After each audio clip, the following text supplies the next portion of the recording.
So, all right. Well, let's see. Let's get on with tonight's feature, which is Tara Mustafi is going to tell us about her wonderful, marvelous, excellent trip to Australia to see the April solar eclipses. So here you go. Okay, can you guys hear me okay? Yeah. Okay, spoiler alert, it didn't suck. All right, let me see if I can share my screen here.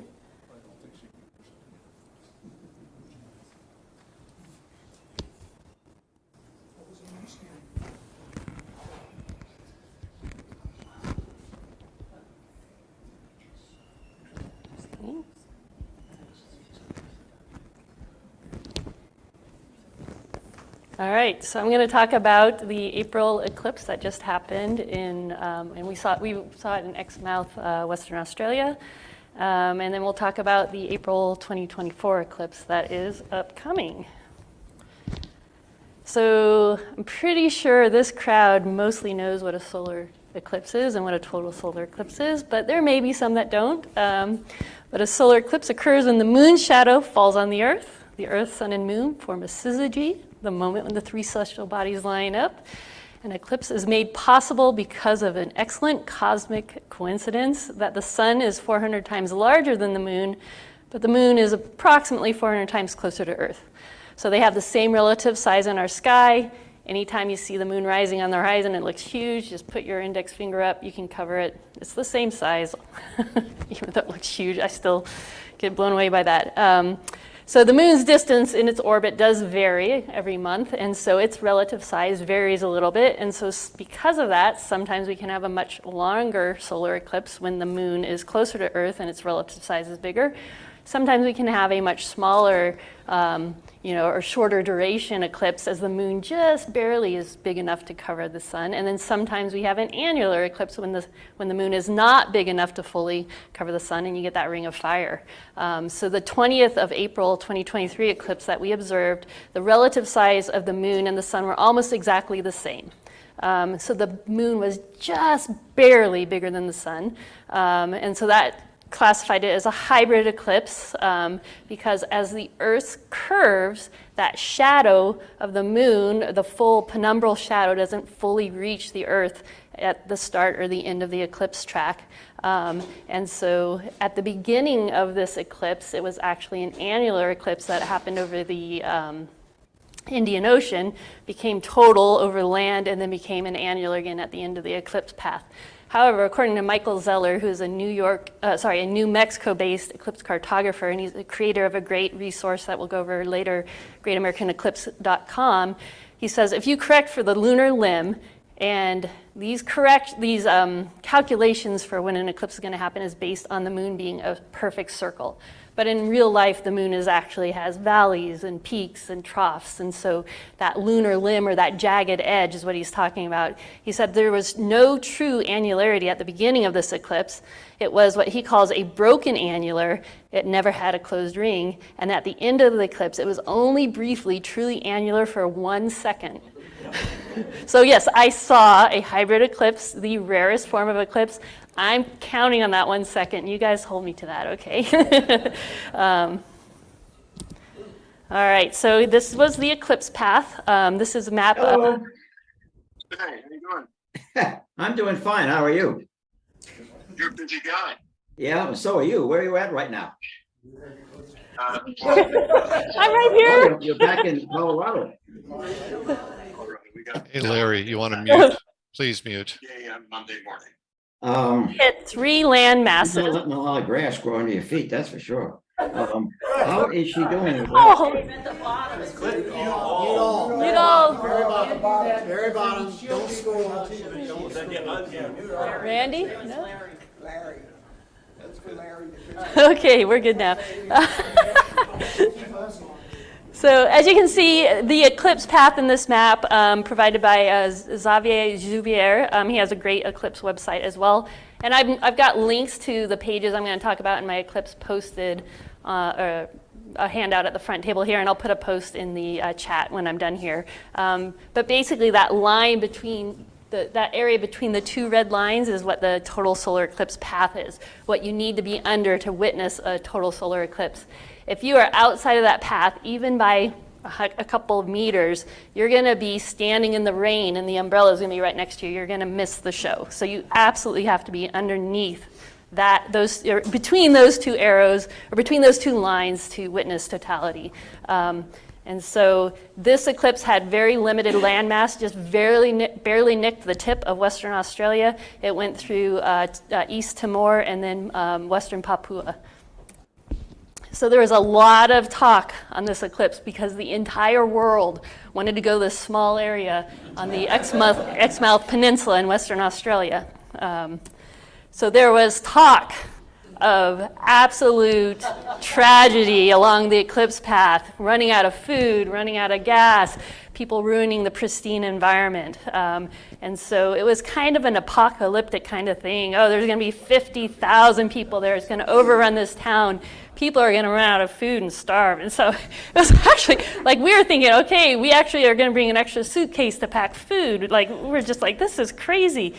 And a couple things transpired. I think it was multifactorial. The Western Australian Health Department actually came out with a statement saying that it's never okay to look at a total solar eclipse, even with eclipse glasses on. So even during totality, you weren't allowed to look at the eclipse. But that's the whole reason you go to these things, just to look at it.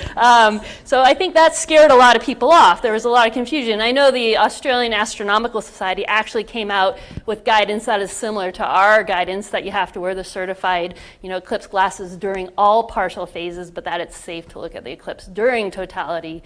But a lot of people didn't show up for this eclipse, and I think they were scared off. And also the travel distance, it's 1,600 kilometers from Perth as a drive up to this Exmouth Peninsula. There was limited lodging. The roads are very, hard to travel on. You can't travel at night in Western Australia because I learned that kangaroos, unlike deer, their eyes do not light up in headlights. And so if you've ever wondered if you've seen an Australian Outback truck with the big bull bar in the front, there's a reason for that. So they tell you not to travel at night. So I think for a lot of reasons, this eclipse was not as well attended as they thought it would be. It was not apocalyptic. We went out to the bar every night. We had the best food. They had a drone show. They had, a concert set up. It was just wonderful. The people were very welcoming in Exmouth, very well prepared. We had way too much food. And it was overall a wonderful experience. So where we were in Exmouth, we had a totality around 55 seconds. Somewhere over the ocean, the max totality for this eclipse was 1 minute and 12 seconds. So some people would say we're absolutely crazy to travel halfway around the world for less than a minute of totality. But I got to tell you, this eclipse, I've seen 3 totals now, and this one was actually the best. I think emotionally, the first one was the best, and I think most people who's first will agree that that one just knocks you off your pants because you have no idea what you're expecting. But this one visually was the best because the moon was so close to the sun in size. There were a lot of Bailey's beads, which are those flashes of lights at the end of an eclipse as the very last bits of sunlight are peeking through those craters on the moon. It was just spectacular to see. And the corona, because the solar activity had picking up, was just amazing. I remember Bob Miner from our group, I had asked him ahead of time, hey, what's this corona going to look like? And he said, with the solar activity picking up, it's not going to look like a butterfly wing like the 2017 eclipse did. It's going to look like a hedgehog. So for me, this is always going to be the hedgehog's eclipse. So the day before totality, the day after totality, absolutely cloudy. The day of totality, 100% clear skies in Exmouth, where most eclipse chasers were. There were a few people in Timor that saw the eclipse that I know, and a couple in Papua. Less clear skies, but they all saw it, so nobody got clouded out, which is really special. So I came with my photography gear, I brought my mount, I brought my telescope. I did all this planning, had the paperwork filled out exactly. I had it all automated. And then at the last minute, of course, there was a glitch and a bug, and I'm pulling the cords out of the camera and just hitting it all automated. So it didn't go as well as I had hoped, but I was able to pull off this animation of the full eclipse, just by stitching together individual pictures. So as you can see, I really loved just how those Bailey's beads, those flashes of lights, just really, were spectacular. The corona was beautiful. And I always have, I guess what I call like a brain freeze, or my brain just shuts off when I'm watching eclipse, because this is all I do the whole time. Like I'm just overwhelmed by it. So if you plan to see an eclipse and do photography, just be warned that things never go as planned. But I was able to pull that off. And this is my eclipse sequence that I took. So the one in the middle is what they call an HDR composite. So I combined images of the corona from 1/8,000th of a second on my camera to 1/15th of a second. And I used PixInsight, which is an astronomical processing program. And then I also used Photoshop, which does more just general day processing for photos. And it was really hard, but I learned a lot. I'm not super happy with it, but I think it kind of shows more what the eye can see, because what I love taking night pictures, what I love about that is that camera can see what I can't see. And so it just activates my imagination and my emotion, because now when I go for a walk in the night sky and I look up, I can visualize pictures of these nebula or the Milky Way that I can't really see with my eyes. So that's what I love about night photography. What I love about eclipses is that unless you've seen an eclipse, you've never seen an eclipse. There's no picture that can even describe it or come close to what your eye can visually take in. The dynamic range that our eye can see is so much better than a camera. So we can see the really fine details of the corona close to the edge of the moon. We can see those far out streamers, and our camera's like, I don't know what's going on. So that middle picture is just an attempt to try to bring them all together to kind of show more visually, but not at all like what your eye can see. And then I've got the Bailey's bead sequence going through as well. And so this is just a picture of the chromosphere that I really enjoy.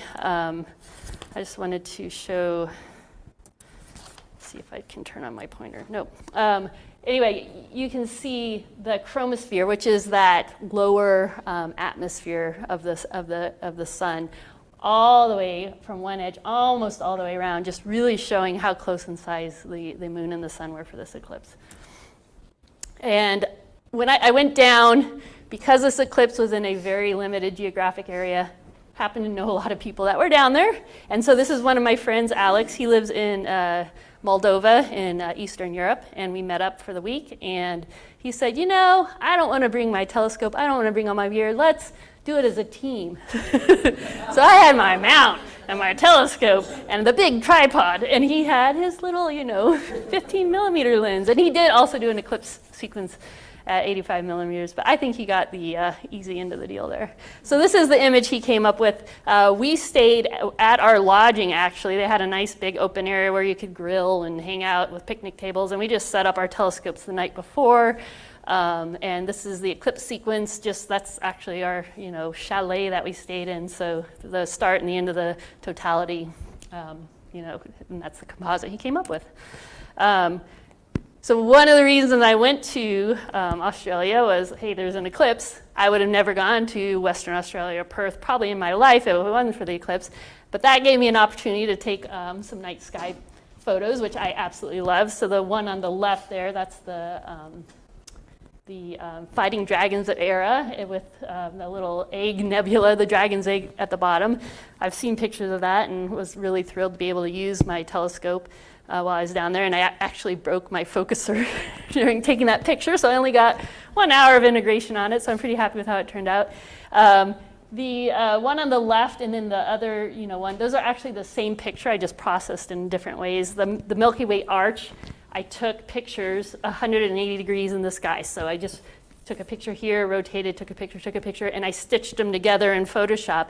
So there are two different ways to imagine it, where you kind of flatten the Earth and try to make, a 3D map, a 2D map out of the 3D world. And the other one is be like if I was standing at that rock and just looking overhead, the top of the picture would be where those rocks on the other side were, but I thought, rocks pointing down from above would look weird. But so, but yeah, I kind of liked them both.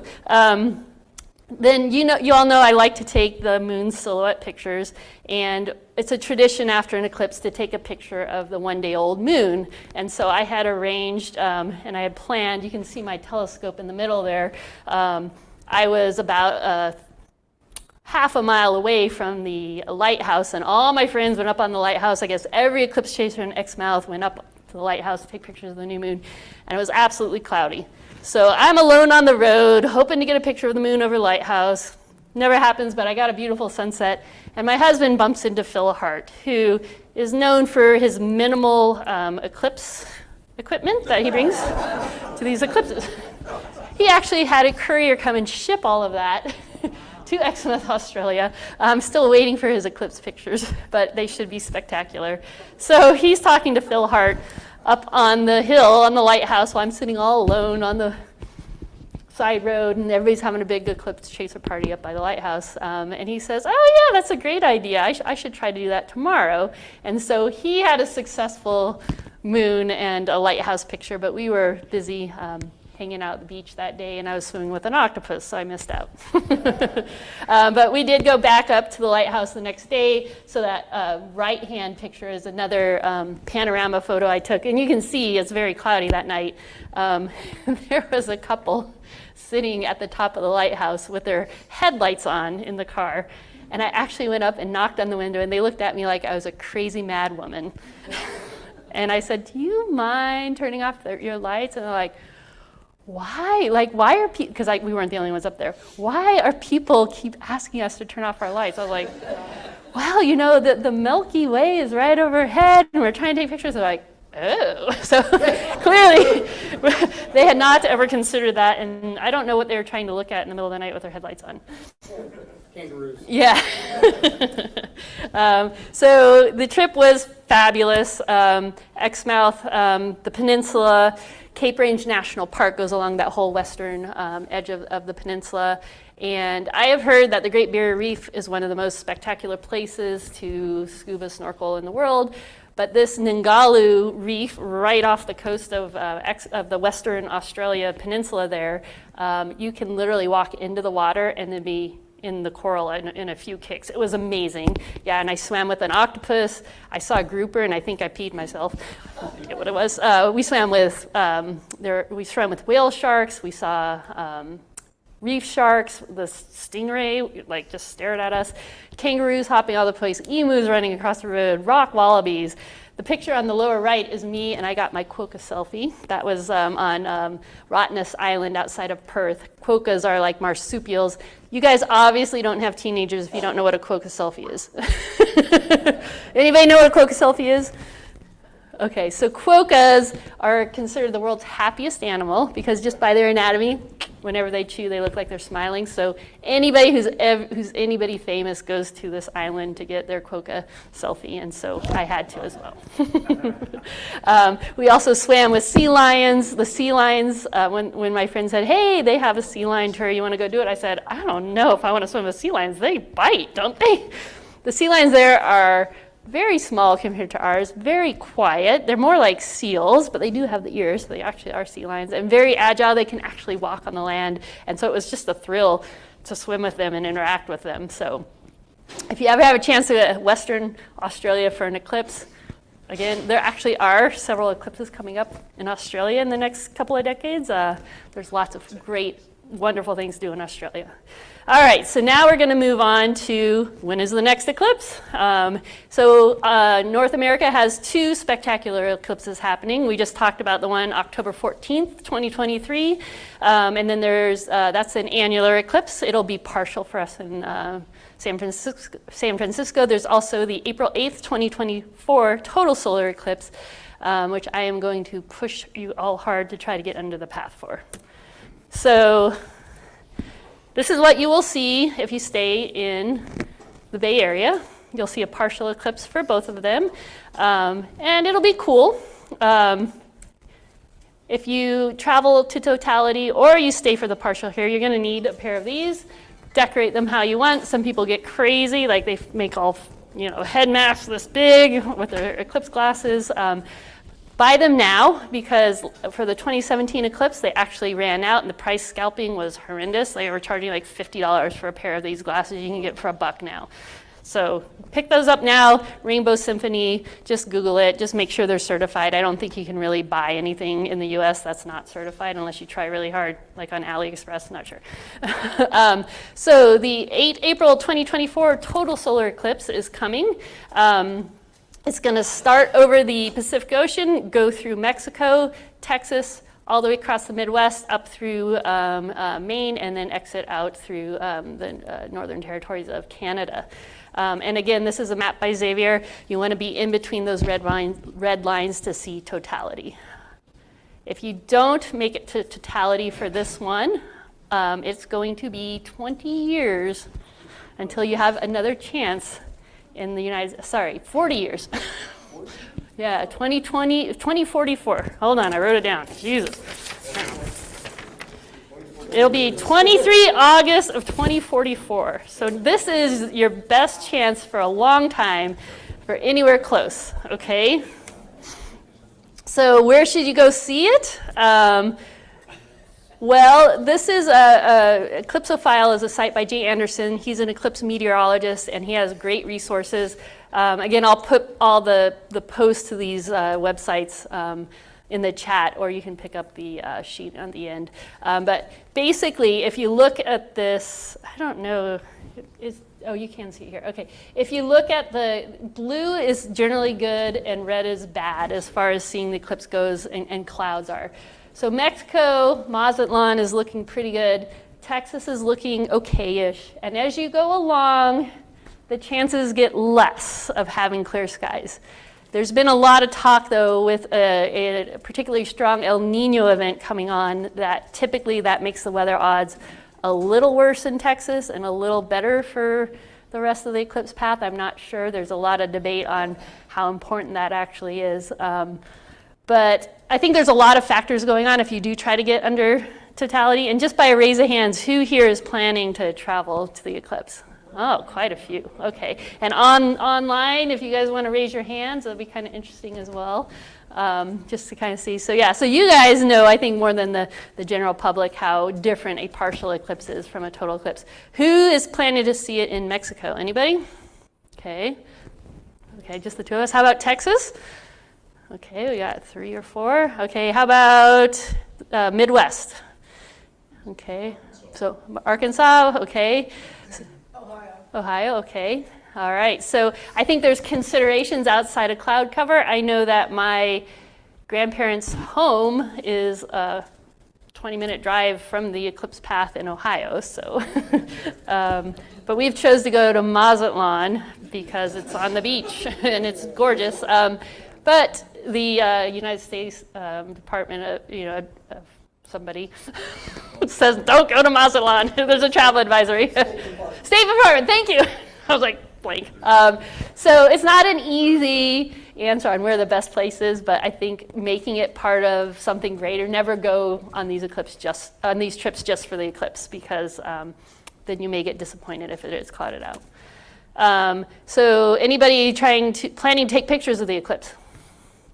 Okay, a few, yeah. So there are tons of great resources out there, apps out there. A couple of my favorites that help you with planning your eclipse exposures. This is Fred Espenak. He's a NASA astronomer, MrEclipse.com. He has a wealth of information. He has this solar eclipse exposure guide. Basically, you just look at what ISO you want, what your f-stop is.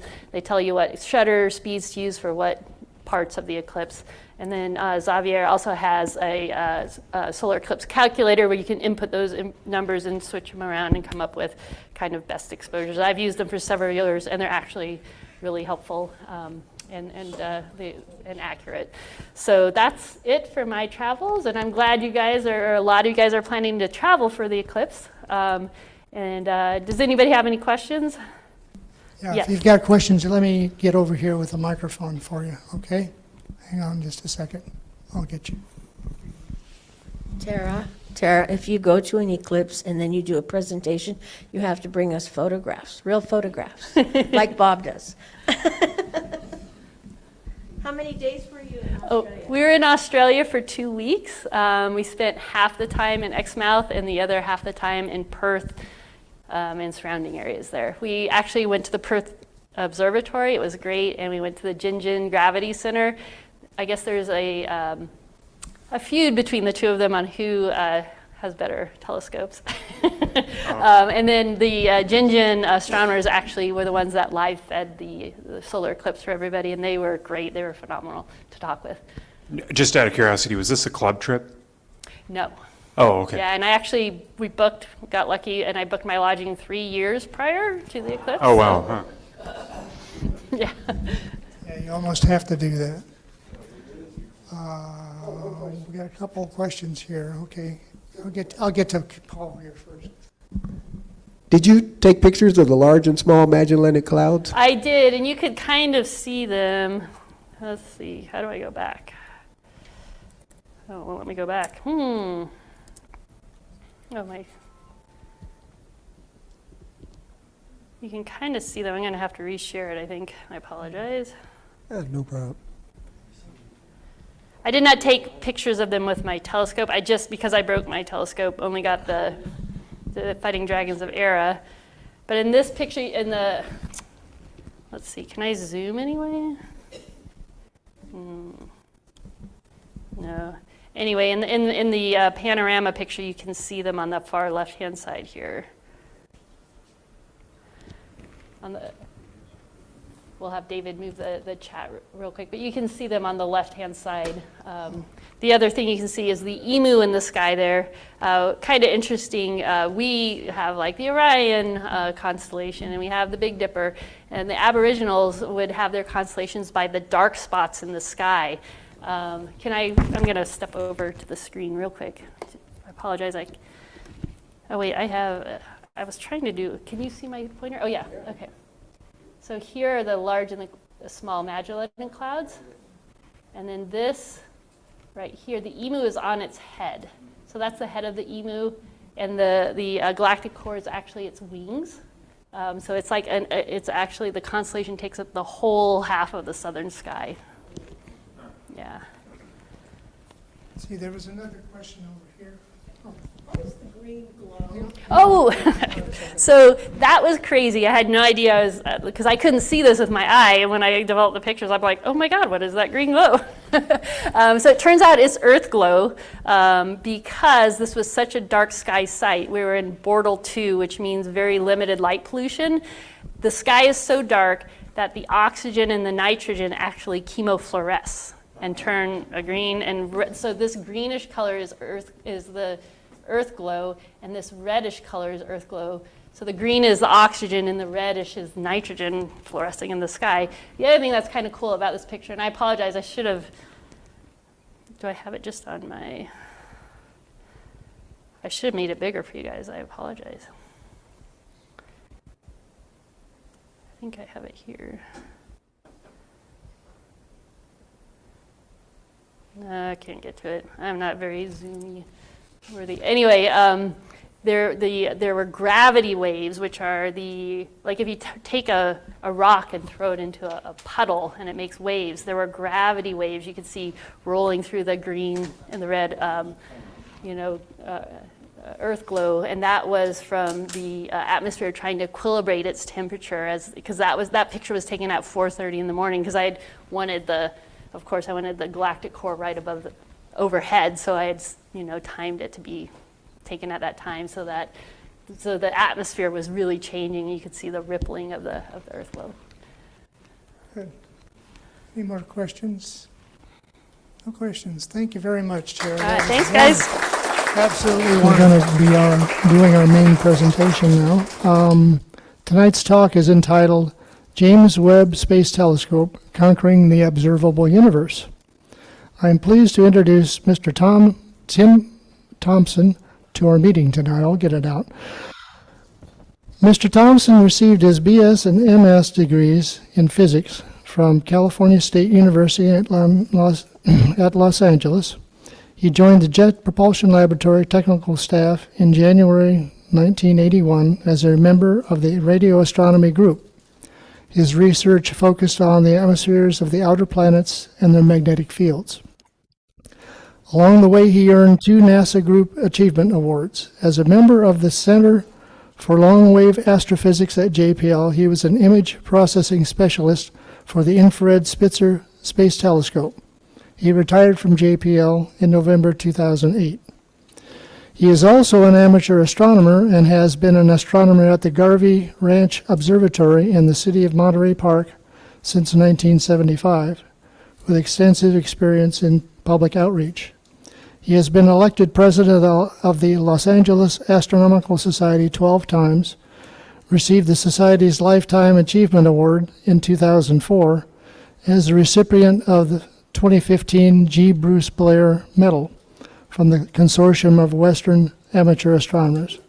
Tonight, he will discuss the innovative technology of the JWST, its science objectives, and review some of the more interesting recent results. John, I'll be ready at 9:45. Okay, yeah, if that's kind of my plan. So if anything changes, I will let you know. But Okay. that's my goal. All right, we'll see you tomorrow morning. Looking forward to it. Yeah, good. So you'll be able to pack a few things for overnight. Oh, sure. Okay, how are you doing? I'm tired. I'm tired. Mute yourself. I'm tired too.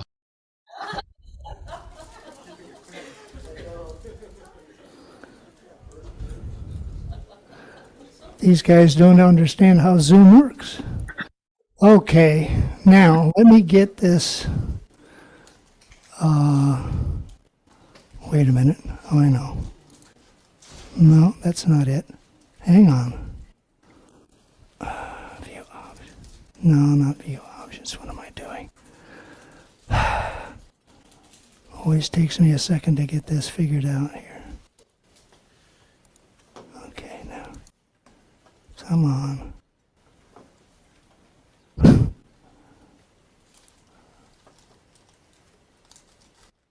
Trying to find my control here. Hang on. Bear with me just a second. Come on.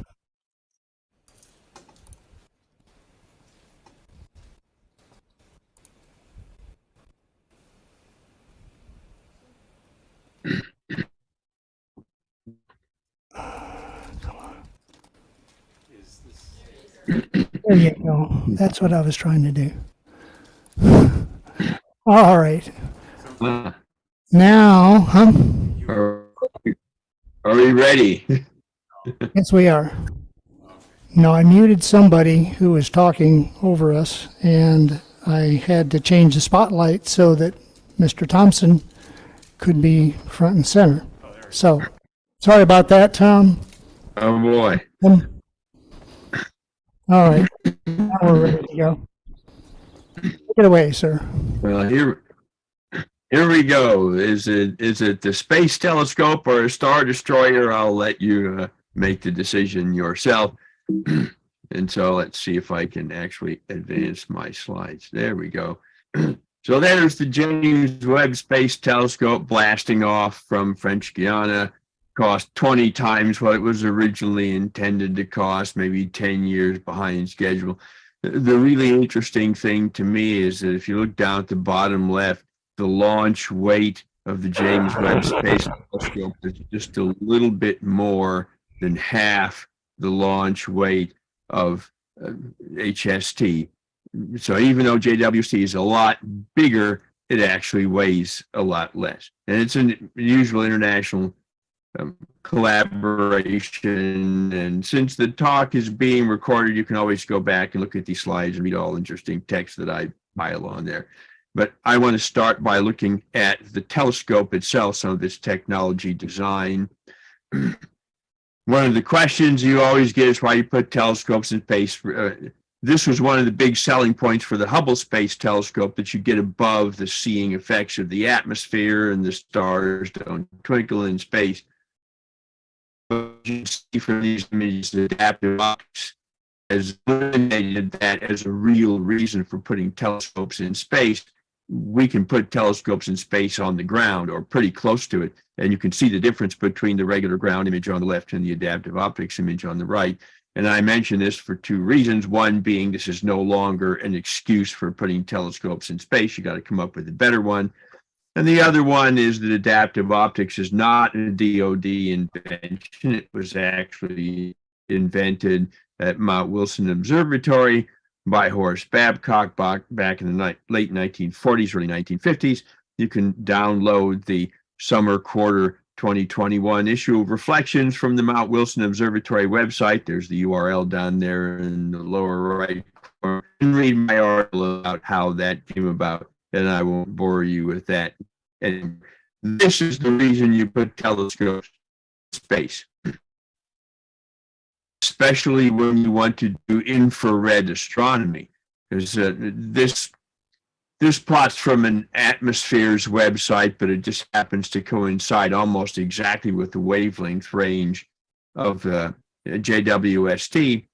As you can see, transmission is plotted over on the left side, and so the blue line running across the top means perfectly transparent. You can see everything, and 0 is brick wall. And you can see there's a lot of brick wall and a lot of interference with infrared. When you're down at the surface of the Earth, you can mitigate it a little by going up high, and mitigate it quite a bit with the late great Sophia, which is no longer flying. So most of the infrared passing in the atmosphere is water and CO2, and you want to get above this. This is why you put telescopes in space. And it's just an off-topic comment. I'll point out, if maybe you can see my cursor, the 15 micron transition, bending mode transition for CO2 is what causes global warming. If you ever wondered about that, there it is. You can look it up, and it's not astronomy, so I will go on.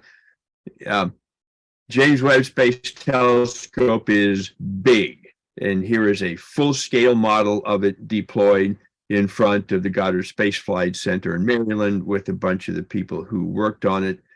And as you might guess, you can't just stick something like this on top of a rocket, light the fuse, and launch it into space. It has to be packed up and then unpacked, and I'll talk about that in a few minutes. Now, this is a layout of the telescope. For you optics nerds out there, it's a 3-mirror anastigmat with coarse optical configuration, and I can go into that a little bit later in Q&A or something if you want. So the secondary mirror is hyperbolic, and the primary mirror is ellipsoidal. It's not a regular Cassegrain, even though it looks like it. The science instruments are behind the primary mirror. The very interesting heat shield. I'm going to talk a little bit about how the heat shield works. And all these diagrams show it pink on the bottom, and it really is pink. There's aluminum coating on of the heat shield, and there's silicon doping in the bottom 2 layers, and that's why it looks pink. It's the real color. And so here is the heat shield deployed and being tested. It's a 5-layer design with the Kapton polyimide film. The layers, the thick layer, the one facing the sun, is 0.05 millimeters thick, and all the rest of them are half that thickness. So as you can guess, it's very thin, so you can't just wad it up and expect it to unfold in space. That's not going to happen.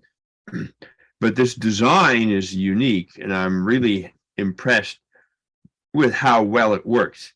It's called a 5-groove radiator design, and what's going on is diagrammed here on the lower right.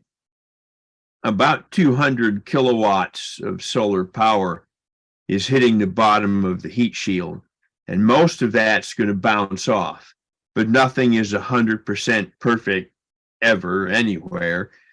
And so some of that radiation gets through, and when it does, it bounces back and forth between the bottom layer and the next layer, and eventually just bounces out the side and flies off into space. But some of that, again, is going to penetrate the next layer, and it will bounce around, and so on and so forth.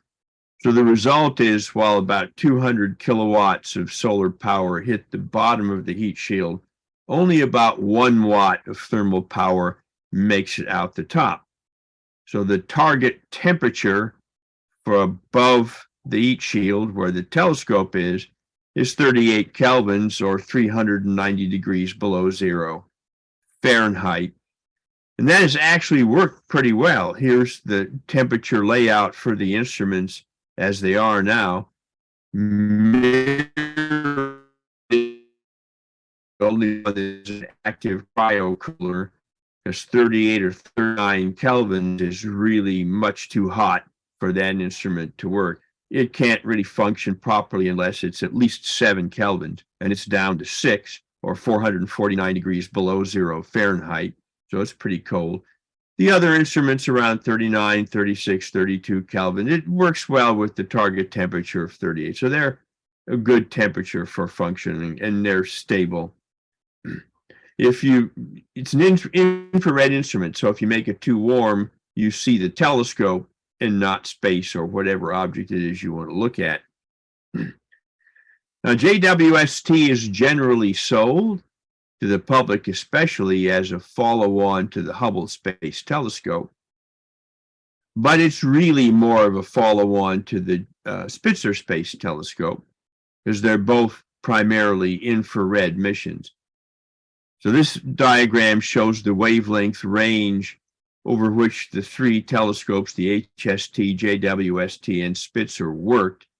HST had the advantage of being in Earth orbit, so you go up and play around with it, swap out the instrument, so its capabilities would change with time. And so the total wavelength range over which it was able to see, I have written here, 0.1 to 2.5 microns, where human vision generally spans, say, about 0.4 to 0.8 microns.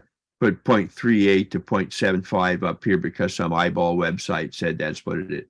I'm not altogether sure, but it's about that range. So there's some overlap in the low infrared, near infrared wavelengths between JWST and HST, but a considerable overlap with the Spitzer Space Telescope, which could see much longer wavelengths, but only in discrete bands. And of course, James Webb has a 6-meter mirror, or 6.5-meter mirror. Spitzer had a less than 1-meter mirror. HST had a 2.5-meter. The Spitzer and JWST mirrors are made of gold-coated beryllium. The HST was a special low expansion glass with silver on it.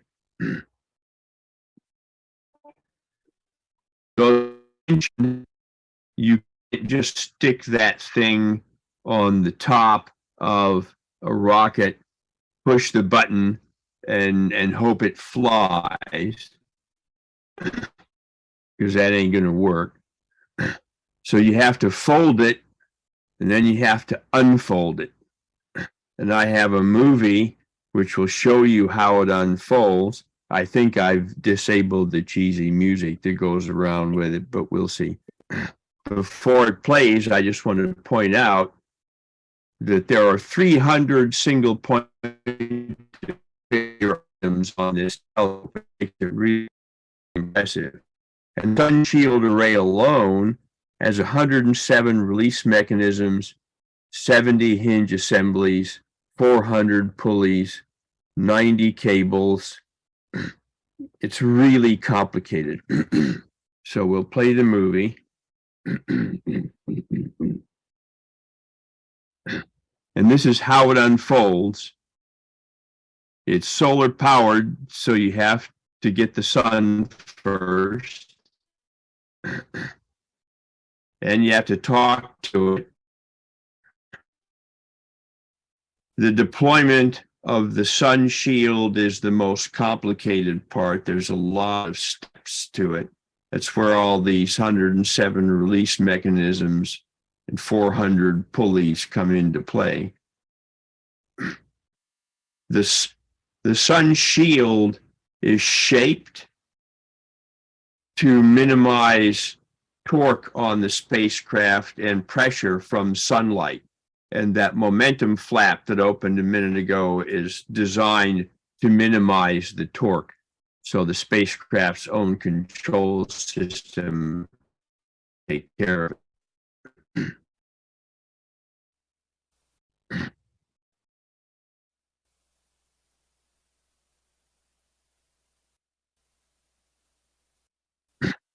Now that you've got the sun shield, you got to get the mirror. The aft deployable radiator helps the instrument stay cool.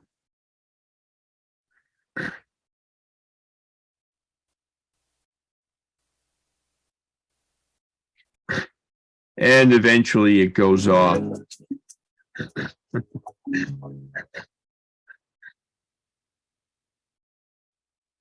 And goes into orbit around the L2 point, which I will describe again in a minute. So unlike Hubble, James Webb does not live in Earth orbit. The Earth is much too bright in the wavelength range that JWST wants to observe. So putting JWST in orbit around the Earth is like setting up your telescope as close as you can to that bright street light and then looking around to see if you can see anything. You want to get away from that.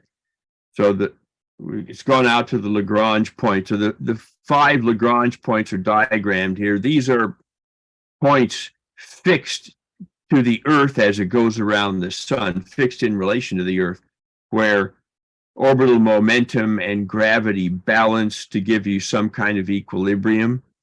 The L4 and 5 points are stable equilibria, which means if you never stay there, so the Trojan asteroids are located there. The Earth has Trojan objects. Jupiter, of course, has a big collection of Trojan asteroids, and there are spacecraft on the way there now to study the Trojan asteroids of Jupiter. The 1, 2, and 3 collinear points are semi-stable. If you put something there, it won't stay. You have to keep it there with some kind of power and manipulation. The L1 point is where our solar telescopes hang out. The L2 point is where Planck and WMAP and Herschel hung out, and that's where JWST is going. And the L3 point on the other side of the sun is a favorite place for science fiction writers to hide anti-Earth so you can't see it. But of course, it's an unstable equilibrium and it doesn't work. If you try to hide a planet there, it will not stay there long. Sorry about that. So you don't put the spacecraft at the L2 point, you orbit the L2 point. And here, the orbital characteristics I've given, the orbit's considerably bigger than the orbit of the moon around the Earth. And this movie will show you how the spacecraft orbits around the L2 point. So one question I've been asked several times is, isn't the telescope in the shadow of the Earth if it's at the L2 point? Well, obviously, if there were a shadow for the Earth, it would not be, because the orbit is so large, it'd be well outside the Earth.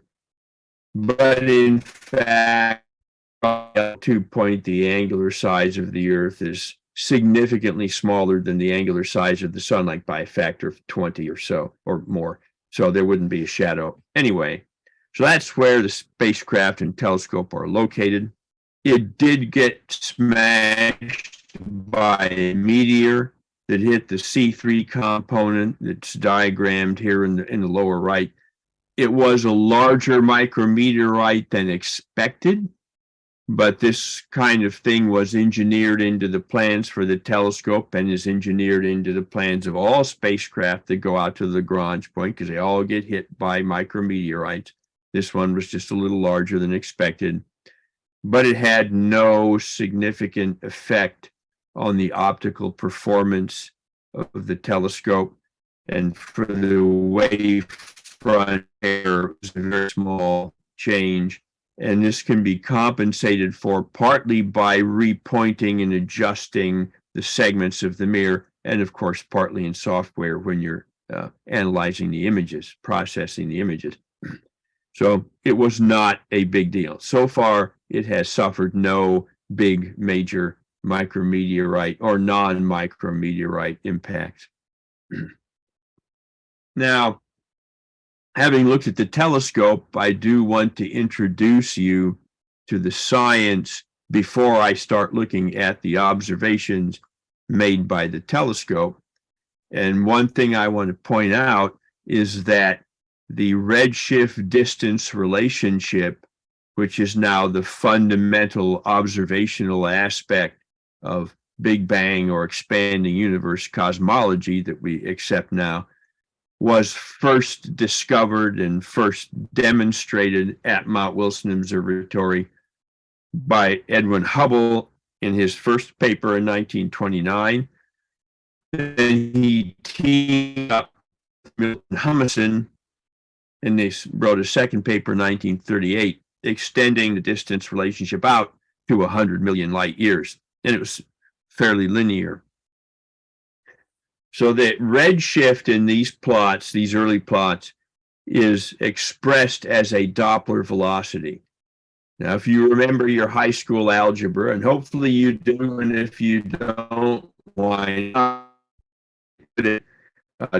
Lower left in this slide is the formula for the redshift, which is just your observed wavelength, and you subtract the laboratory rest frame wavelength from that, divide by the rest frame wavelength. It's the same as the ratio of this Doppler velocity to the speed of light, if you call it a Doppler velocity. So you can see right away that anything with a redshift greater than 1 must have an apparent velocity greater than the speed of light moving away from us. And that may seem like it should be a problem, but in fact, it isn't. Nobody cares. It's not really correct to consider it a Doppler velocity. It's the redshift is induced by the expansion of space-time rather than relative velocity. So here are the major science objectives. We want to look at the formation of the first stars and galaxies, and then the evolution of galaxies after they form. Star formation and stellar evolution are important, and extrasolar planets. These are the major science objectives, but as I'll point out, the telescope has done a few other things that are not necessarily part of this major objective. And I'll point out that this slide, this diagram, which I downloaded from the JWST webpage, was created before JWST launched.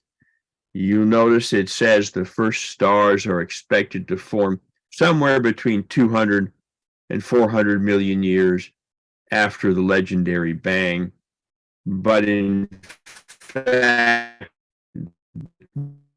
is already apparently seeing whole galaxies, small, but galaxies nonetheless, only slightly after the 200 million year mark that shows here.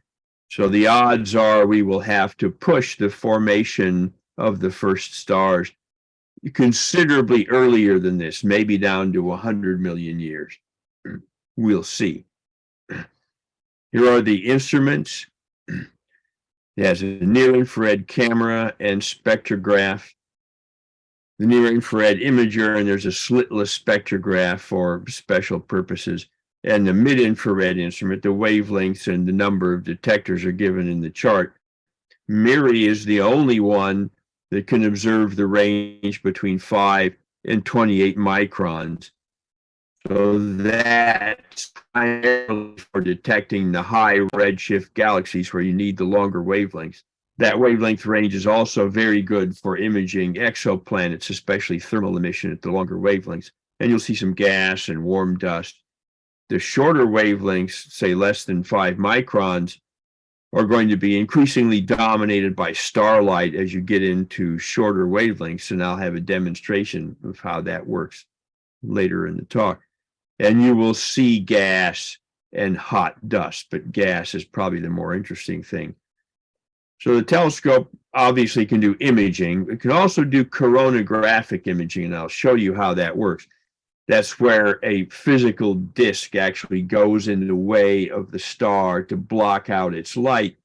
And that's the tool they want to use for direct imaging of extrasolar planets, which we can do now from the ground, but it would work a lot better from space. And obviously it does spectroscopy and time series. You can watch it change time. So it has all the capabilities you'd expect of any good observatory, any good telescope. I do want to say a little bit about the difference between spectroscopic and photometric redshifts. Spectroscopic redshift is what you want, but what you almost always get is a photometric redshift that then has to be spectroscopically confirmed. So this diagram shows you spectra in the blue, green, and red lines. That's actually a star spectrum, not a galaxy. I think it's Vega, but it has this sharp uprise that mimics the Lyman alpha edge of a galaxy. So it's a very good approximation for a galactic spectrum. So if you have something with a redshift of, say, 0.4, this green curve, you will not see it in the U band. You will not see it in G band, but you will see it in the E band. And then it will be dimmer in I band and dimmer still in Z band. So you image and you get 5,000 galaxies in your image, and the computer looks at the photometry for all those galaxies, and it looks for some pattern where the objects drop out in the low wavelength bands and then suddenly show up in the longer wavelength bands. And when it finds something like that, it flags it. Human look at this, it could be a galaxy or it could be something else. So the photometric redshifts are not unique. You could look at an object that really has a very low redshift. You could look at a red dwarf star or a brown dwarf and fool yourself into thinking you're looking at a galaxy. And so before you jump up and down and tell everybody you made a great discovery, you get a spectrum of it, and that will give you a curve like these red, blue, and green curves. And then you'll be able to say, I know what it is I'm looking at. It's a star, it's a planet, it's a galaxy that I wanted. Most of the redshifts you're going to see are photometric redshifts that are not yet spectroscopically confirmed. So there's a little wiggle room as to what it is we're actually looking at. So what do we see? When we point the James Webb Space Telescope at something, what do we see? Well, the first thing I want to do is compare it to the Hubble. This pair of images, this I got directly from the James Webb Space Telescope webpage. And what you're comparing is a visible light, is all eyeball optical light image of the famous pillars of creation in the Eagle Nebula from Hubble Space Telescope in 2015 with an infrared image from JWST starting at 0.9 microns. And so all the wavelengths in the JWST image are longer and well into the infrared compared to the optical light from HST. So one thing you notice right away is in the infrared, you see a lot more background stars. The blue glow in the HST image is mostly doubly ionized oxygen like you get in a planetary nebula or anywhere else. You're also seeing hydrogen alpha. Over in the infrared image, you're seeing Paschen alpha, which is this different spectral line for hydrogen that is responsible for the apparent blue background glow in that image. And you're also seeing polycyclic aromatic hydrocarbons and molecular hydrogen. But the big difference, aside from the background stars, is that over on the HST image, the dust is opaque. It's a barrier that you can't see through. Whereas over on the JWST image, you're seeing the dust shine. You're seeing its temperature, really. You're also seeing some emission from molecular hydrogen, but you're seeing mostly temperature. So the dust shines at you in the JWST image, and it's dark in the HST image. But this is not a really fair comparison between what HST can do and what the James Webb can do. And so I dug out this other image, and so it's not scaled quite the same the way the other one was. But here the HST images at 1.1 and 1.6 microns, a capability that it had at one point. And now you notice the background stars show up a lot better because you're not seeing any of the Paschen alpha or any of the other ionized gas that's interfering. You're looking right through it and really seeing the background stars. And furthermore, you're really looking through the dust. Now, at these wavelengths, the dust is not as opaque as it was. At the optical wavelengths, you can actually see through it.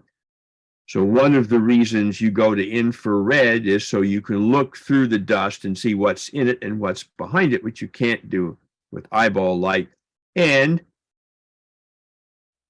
the longer wavelength images show you the dust shining at you and its thermal characteristics. So if you go all the way from optical to the near cam image, you're getting the full range of visibilities of the dust. It's dark, it's bright, it's invisible. This is why you go to infrared. You can see that JWST and HST, there is some overlap in their capabilities. Now, remember, one of the key goals was to find the first galaxies. Well, this is the highest redshift galaxy I can find so far. It's a photometric redshift. These little plots over on the right, the LaFare and EASY, these are calculational methods to derive what the spectroscopic redshift should be, or what the photometric redshift should be from your photometry. So what's happening here is the JWST has 6 filters that are looking at this, and little images down along the bottom show you what it looks like in those 6 filters. So on the first 2 with the 1.15, 1.5 microns, it's invisible. You don't see it at all. Then it starts to show up in the 2 microns, and it gives you a pattern similar to the pattern I described before. And the colored curves, the green and orange curves and red curves, those are all models calculated to best fit your 6 channels of data. So this galaxy is, if this is a correct redshift, if it really is 15.6 to 15.7, this galaxy is sitting in the universe 256 million years after the bang. As I said before, that's pretty close to the 200 million year limit after the bang we thought the very first stars would form. And here you've already got a galaxy with 25 million solar masses, stellar mass, which is small compared to the Milky Way, but it's still a galaxy. So you're going to have to push the formation of those first stars uncomfortably close to the bang. But it's job security for the people who have to figure out how first stars form and how the first galaxies form. The light travel time distance to that galaxy, which is the distance that you get in every web page, every book, every article, every time anybody ever gives you a distance, they're giving you the light travel time distance, 13.465 billion light years. You can multiply that by the speed of light and get a number of miles, and you can pretend it's a distance, and it's entirely fake. That is not a spatial distance. It's the wrong distance to use. Never use that as a distance between you and the object you're looking at. It is a measure of time. It is how long it took the light to get to you from that object. If you freeze the expansion of the universe and then pace off the distance between us and that galaxy, you will pace off 34.5 billion light years worth of miles, because during those 13 billion light years, the universe has been expanding. During all those years, the light's been coming towards you, and it's expanded that much. And so that's my pet peeve of cosmological distances. It's the 13 is not a real distance, but it's what everybody's going to give you, and it's what you'll see everywhere you go. So the image here on the lower right is the one that was introduced by President Biden on 11 July 2022, almost a year ago, and billed as the JWST deep field. So naturally, I've compared it to the original Hubble deep field.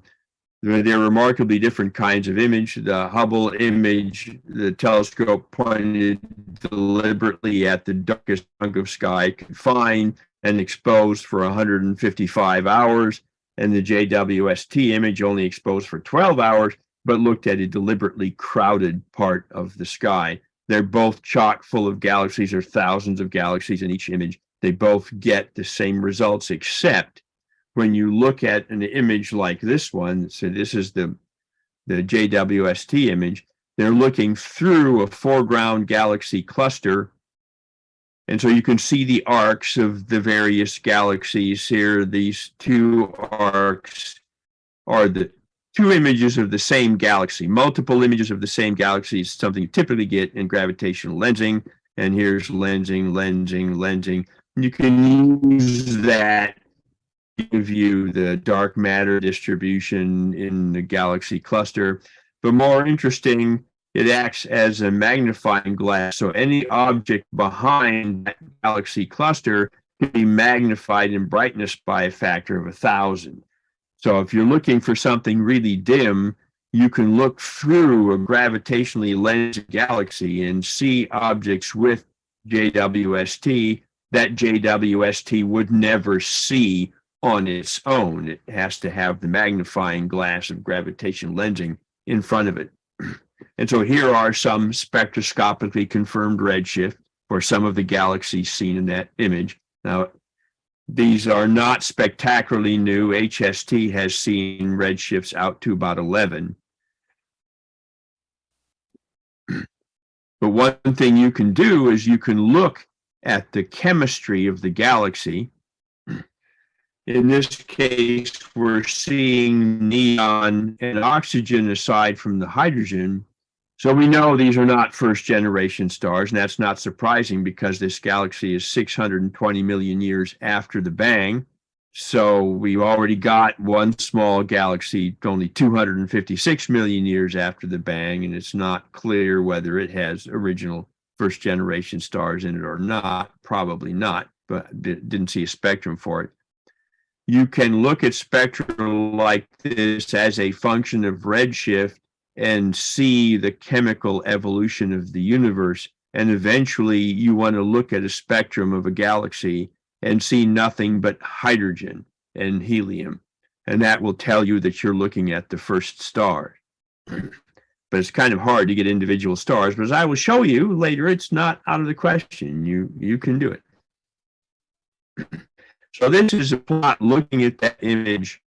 It's a histogram over on the left that just counts the number of sources vertically and gives you their photometric redshift along the bottom. And I've turned that into light travel time distance just so you can get an idea how far away they are. Over on the right side, the more interesting plot, the vertical axis is the logarithm of the stellar mass of the galaxy. It means no gas, no dust, no dark matter, just stars you get from the light. The upper red line shows you about where the Milky Way would land. The lower line below it is where the Large Magellanic Cloud would land, so you can compare these with something you know that's near us. And of course, most of those are very small compared to the Milky Way and LMC. And the ones that are considerably larger are very close to us, redshift less than 2. Nobody cares about them. They're nearby. The really interesting one is this dot way over to the right, which is a redshift almost 7, which has a mass in stars rivaling the mass of the Milky Way. That is an interesting object. And here it is. At its redshift of 6.86, and it's a photometric redshift, it would be in the universe 790 million years after the bang, which is not too amazing because we just saw a galaxy that was like that, but very small. This galaxy rivals for its stellar mass. And prior to this, we've assumed it takes at least 1 billion years, probably longer, to assemble a galaxy as big as the Milky Way. Now we're seeing one that's nearly the same size as the Milky Way and significantly less than 1 billion years old. So this too is going to be a challenge to the people who have to figure out how do you make galaxies so fast. We don't know how galaxies are made, and now we know even less than we did before. This galaxy and others like it are the reason you see all over the internet that JWST has proven that the Big Bang is wrong, throw out all of cosmology. Don't go that far, just that we don't know how to assemble galaxies yet. And here you can see the photometric channels that are being used for these. These are the data points, and there's an extra one for Miri. And the curve, the spectroscopic curve, is a calculated model to fit the photometric redshift. So this needs to be spectroscopically confirmed, and there's no doubt that we will do that and see even more distant galaxies. Now I want to zoom in on this part of the same image where we find something that has been dubbed the sparkler galaxy. If you look at the light travel time distance, you know the cluster is about 4.2 billion light years away, and this galaxy is well over twice that, 9 billion light years away. What is so interesting about it is here. Now, over in the image on the left, the image is labeled with a 1, 2, and 3, are 3 gravitationally lensed images of the same galaxy. You can tell it's the same because when you get here and here and here, you've got the same little sparklers going around it. They're not an artifact of the distance. And I believe, in fact, this is a spectroscopically confirmed, yes, it's a spectroscopically confirmed redshift. These are not resolvable, but they appear to be globular clusters. They show up on the JWST images. This was imaged by the Hubble Space Telescope, and the sparklers, the globular cluster objects, are not seen in any of the HST images. This is one reason why you want to put 6 meters of mirror in space, because you will see things that elude you with a smaller mirror. And here they show up in all the JWST images. They are photometrically interpreted as globular clusters. If this stands up, you know, they appear to be 4 billion years old at the time of this galaxy's observation. That means they formed about 500 million years after the bang. Now, again, this is significantly less than 1 billion years. It's right at the limit of where we thought maybe the first stars would be forming, you know, 200 to 500 or 400 million years after the bang. So this is really very early, and we've already got globular clusters. So we got galaxies, we've got globular clusters, got all kinds of things going on in the very early universe happening much faster than we had anticipated before. Now, I mentioned that it's hard to see one star at high redshift, but it can be done. So this object, which has been dubbed Yarndale by the JWST people, J.R. Tolkien and the Lord of the Rings when you see that, but it's an Old English word that Tolkien borrowed, and I don't remember what it means. It was detected by HST, but it did not have the ability to tell that it wasn't a star cluster. JWST does. It certainly appears to be the gravitationally lensed image of an individual star, and this red arc across the image, dubbed the sunrise arc, is a gravitationally lensed galaxy, which contains, these are multiple gravitationally lensed images of the same star. So it appears that the best match is to a single very hot 15,000 Kelvin spectral class B star or luminous blue variable.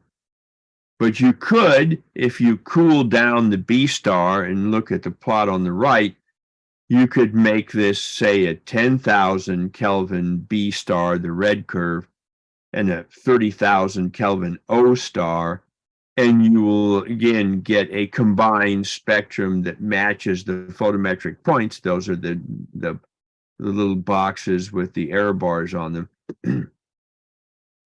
So it certainly appears that we have successfully imaged what is perhaps a single star, maybe a binary star. But if you're looking for old stellar evolution, if you're looking for the original first generation stars, this is a really spiffy capability. So if we keep looking through gravitationally lensing clusters, you might see something really interesting crop up. So stellar evolution, star formation is an interesting topic. I picked this object for two reasons. One is that when I worked on the Spitzer Space Telescope, this is one of the objects we observed. And the last plot over on the right, the last image, is an IRAC image from the Spitzer Space Telescope, which had a much smaller mirror, so you can see it's pixelated compared to the JWST images. You can sort of see the double lobe structure. IRAC, it's marginal. I did some image enhancement on this object that made it look a little bit better, but also in some ways a little bit worse. It was a difficult object to work with. But you can see the double lobe structure shows up very nicely in the JWST images. So if you're looking for imagery and what's the structure of the object, this is the way to go. But the other reason I picked it is the spectrum. Astrophysics is a field that gets a lot of press. Astrochemistry, not so much. But it turns out there is a great deal of really interesting chemistry that goes on at very low temperatures, 100 kelvins, less than 100 kelvins, 10 kelvins even. You can get surface chemistry going on. And here, the wavelengths, which are given along the bottom horizontal axis, have been de-redshifted. These are laboratory wavelengths, what you would see if you were here. Don't worry about what optical depths means. Flux density means this is the brightness that you're seeing. And so if there was nothing in the way, no absorption, nothing interesting going on, you'd get this dashed line. But in fact, there is a lot of interesting stuff going on. Here you can see, and this is a moderate resolution spectrum. It's not the best JWST can do. This is the cheap spectrum. There's the 15 micron CO2. There's methane, methanol, ammonia, bending mode transition for water libration, the 10 micron, very typical silicate absorption feature that you also see in active galactic nuclei. This region with the red curve, the complex organic molecule region is expanded in this inset box to show many more long carbon chain molecules going on and some ammonia and water. And they're looking at bending mode transitions in a CH chemical bond. There's a lot of chemistry, mostly surface chemistry, that goes on in these star forming and maybe planet forming envelopes. So if you wonder, where do the organic chemicals come from on a planet, on an exoplanet, or on the Earth?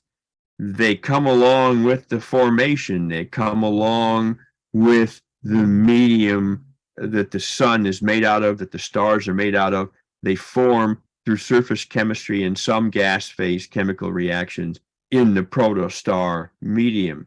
And so astrochemistry is another one of those topics you don't hear much about, but is really quite interesting. So if you're a chemist and you're interested in this kind of thing, here is a good insight into what goes on when you're forming a star. This is a coronagraphic image. The 5-pointed star on the upper right center shows you where the star is located. It's blocked by a mechanical physical disk that sticks in the light path in the telescope and blots out the starlight. And that gives you favorable contrast so you can see the planet, which is what you're seeing here in 4 bands in MIRI and NIRCam instruments. It's relatively nearby, 385 light years. The reason I show you this partly is that, yes, we can coronagraphically image extrasolar planets, But I want to emphasize that this is not a point and shoot camera like you're used to using, where you just pick it up, click, oh, I have a nice picture. This is the picture that you get off of the Webb page. It's a public relations page to show you how good we can. Is not what comes out of the telescope. This is what comes out of the telescope, the two frames on the left. So when I worked on Spitzer, the kind of jobs they would give me is take this crappy looking thing and make it look like that so we can impress people. So I take this and play with it. And what you have to do is subtract out what's called the point spread function of the telescope in order to get rid of the starlight and leave behind the planet's light. That's not too hard to do if you don't have a coronagraph in the way, but when you do, it's kind of a nightmare because now you don't know what the point spread function really is. It's very complicated. And so you have to figure out some way of doing it. And this here, the ADI and RDI are two different methods of getting rid of the starlight, then you kind of average them together. And so after you play around with it a lot, after you torture the data and think you subtract the starlight, then you get an image like this, where the hamburger shape in the near cam images is an artifact of the subtraction process, and there's no way around it. It is much longer wavelengths, it is not as stark an effect as it is at the shorter wavelengths, but the ring around this MIRI 1140 image is definitely an artifact of the subtraction. So remember, when you see a nice picture like this, that some poor soul like me was tortured all night long trying to create that image for your observing pleasure. This is the Tarantula Nebula you've no doubt heard about. NGC 2070, I believe, refers to the star, the very obvious star cluster. This is a really spectacular star cluster called R136A down here at the center. There are about 8 stars that total over 1,000 solar masses. So there's a whole bunch of 100 solar mass, 200 solar mass stars. It's the most massive star cluster I know, with the most spectacular high mass stars in it. There's lots and lots of colors going on there. Of course, that cluster is very hot, very bright. It lights up the gas and dust around it. So you're seeing reflection, you're seeing thermal emission from the dust and fluorescent emission from the gas. But one thing that's really interesting about this is the short wavelength near cam image. Compare that to the long wavelength MIRI image. And I don't know what wavelengths were used, they didn't say. And you notice that the star cluster has essentially vanished. In fact, almost all the stars have vanished. I pointed out at the beginning that near cam, when you're looking at wavelengths less than 5 microns, you are sensitive to starlight, and you'll see a lot of it. But the MIRI image over on the right, the longer wavelengths, not sensitive to stars, so you just don't see them that much. Now, if you know what you're doing, you will look at this red glow. You know the gas is being warmed up, and especially the blue glow here, which tells you this is probably warm dust or hot gas. You know something is here warming it up. So yes, there's a star cluster like this there just to warm up the gas, but you can't see it. The center of the cluster, yes, but the rest of it, you can't really see. Now, solar system was not one of the big science objectives of JWST, but we look at the solar system anyway. And this is a spectrum made by the Integral Field Unit looking at an object that's called a main belt comet. It's kind of half asteroid, half comet. The blue spectrum on the top comes from Comet 103P Hartley 2, and it was observed by the Deep Impact Probe. You may be familiar with that comet. you're seeing an emission line from water down just below 3 microns, and you're seeing an emission line from carbon dioxide here. The JWST web page that features this image concentrates on the carbon dioxide and points out that in a regular comet, you get CO2. 238P Reed, which is our main belt comet, there's no CO2 emission line. So it looks like a comet because it has a water emission line, but then it doesn't look like a comet because it doesn't have a CO2 emission line. But more interesting to me, and what they don't talk about, is the displacement between this white spectrum from Reed and the blue spectrum from Hartley. Now they're offset from each other for demonstration purposes, just so you can see. But here, the difference in shape and the increased offset is clearly not just graphical. There's something physical going on here, probably a lack of CO2 ice on the surface of the main belt comet. So these are enigmatic objects. It's a relatively recent new category of solar system object that we need to find out what's going on. Did it used to be a comet? Was it never a comet? Is it an asteroid that gobbled up a little comet? Who knows? Somebody's going to figure it out at some point. But this kind of spectroscopy is a good place to start. And here's another interesting solar system result. Enceladus, as you may know, is the jet-powered moon of Saturn that has jets of water and a few other things, but mostly water, squirting out the southern pole of the satellite, which has a lot of a subterranean ocean like Europa.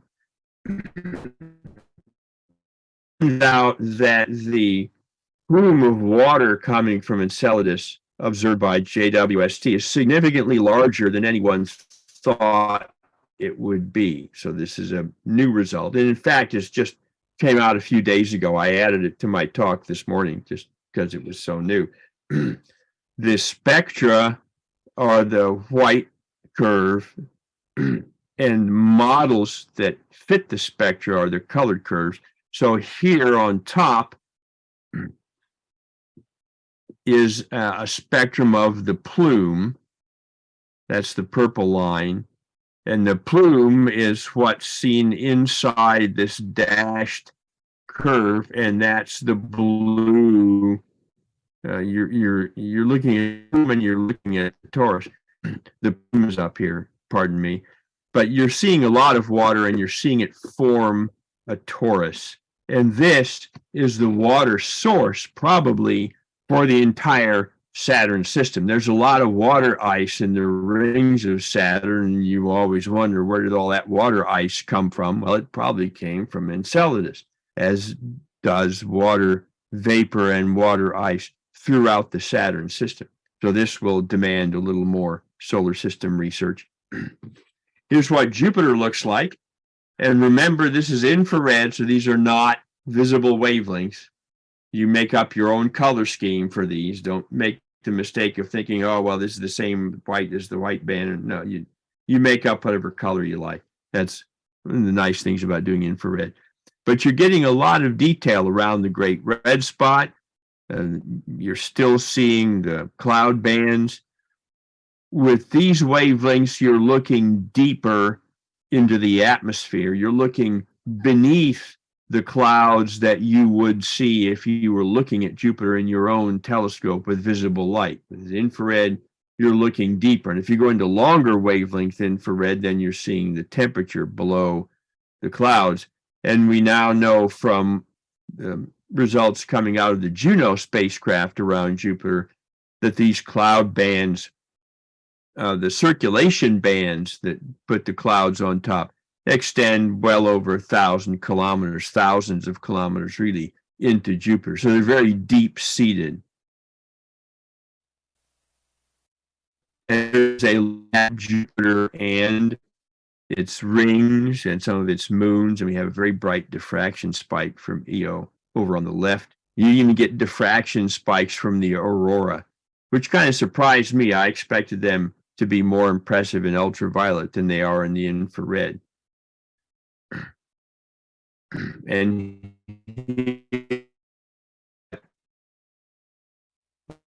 make them brighten so bright that it saturates the camera. And here too, you see the very distinct kind of 8-pointed diffraction pattern from JWST. The diffraction spikes, there's always 6 of them, and that's because it's hexagonal segments in the mirror. These 6 diffraction spikes are caused by the shape of the hexagonal segments. That much we figured out. What causes this central diffraction spike that's vertical in this image? The optics nerds are still arguing about where that diffraction spike comes from. So we got the 6, but we don't know where the 8 come from. And of course, every image you ever take, there's some galaxy photobombing you. But here you see several moons and the rings of Neptune. Neptune has, like Uranus, has a lot of methane in its atmosphere. It absorbs heavily in the red and infrared. So while Triton looks very bright, Neptune actually looks dark. And the bright patches are clouds up above the atmosphere of the planet, which is dark because it has so much methane in it. And I'm going to finish up by, I'm just going to read this paragraph because it's really important. This is from the performance commissioning document published last year. And it says, moreover, almost across the board, the science performance of JWST is better than expected.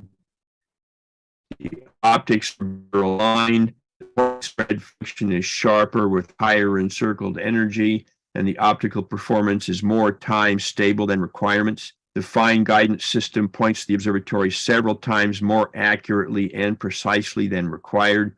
The mirrors are cleaner than requirements, which translates into lower than expected levels of near-infrared stray light, meaning that the 5-micron background sky will be darker for JWST than expected. The science instruments have generally higher total system throughput than pre-launch expectations. Detector noise properties are similar to ground tests, albeit with higher rates of cosmic rays, as expected in deep space. Collectively, these factors translate into substantially better sensitivity for most instrument modes than was assumed in the exposure time calculator for cycle 1 observation planning, in many cases by tens of %.